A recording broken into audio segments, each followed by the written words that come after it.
మా ఇల్లు family members అందరికీ నమస్కారం అండి. నిన్న డిమార్ట్ నుంచి జున్ను ప్యాకెట్ తెచ్చాం కదా, అది పిల్లలు తయారు చేయమన్నారు. సరే దాన్ని తయారు చేద్దామని ఆ ప్యాకెట్ తీసాను. ఈ ప్యాకెట్ కాస్ట్ వచ్చి 80 రూపీస్ అండి. ఈ జున్ను మేకింగ్ ప్రాసెస్ కూడా వెనకాల రాశారండి ప్యాకెట్ మీద, ఎలా తయారు చేసుకోవాలో అనేది. మా ఇంట్లో జున్ను అంటే ఇష్టంగా తింటారండి పిల్లలు, ఈయన అందరం తింటాము. అయితే జున్ను కోసమని నేను 1/2 లీటర్ పాలు తీసుకున్నానండి. కాయలేదు, పచ్చి పాలే. ఇంకా బెల్లం కూడా తీసుకున్నానండి, సరిపడా వేసుకుంటాను. ఇంకా ఇలాచీను మిరియాలు తీసుకున్నానండి.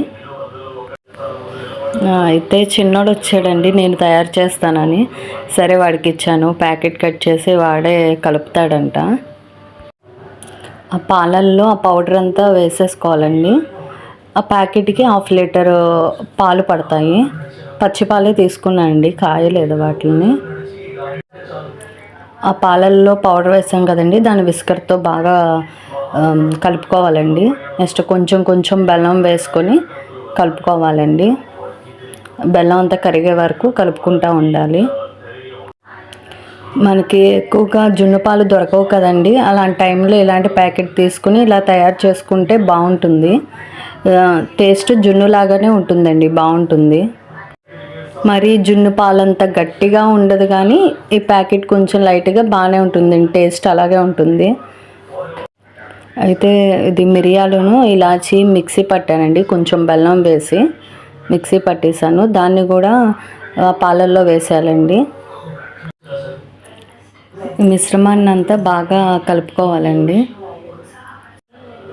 ఈ పిల్లలతో కూడా చిన్న చిన్న పనులు చేయిస్తే వాళ్ళకి అలవాటు అవుతుందండి. అందుకే వాడు చేస్తా అంటే వద్దనలేదు.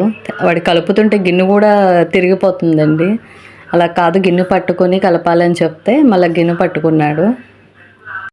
వాడికి అదొక గేమ్లా ఉన్నది, గిన్నెను కూడా తిప్పేస్తున్నాడండి. అలా కాదురా, గిన్నె పట్టుకోవాలంటే నవ్వుతున్నాడు. ఇంకా బెల్లం అది కరిగిపోయిందండి. ఇప్పుడు మనం కుక్కర్లో పెట్టేసుకోవచ్చు. ఈ కుక్కర్లో చిన్న గిన్నె పెట్టానండి అడుగున, స్టాండ్ కోసమని. వాటర్ పోసి ఆ గిన్నె పెట్టేశానండి. ఇది 3 విజిల్స్ పెడితే అయిపోతుందండి.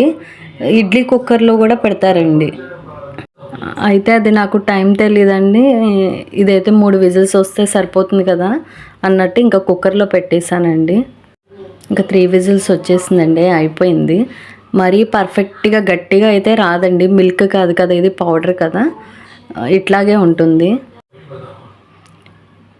టేస్ట్ బాగుంటుందండి. గట్టిగానే వచ్చింది, పర్వాలేదు, ఏమాత్రం వచ్చిందంటే.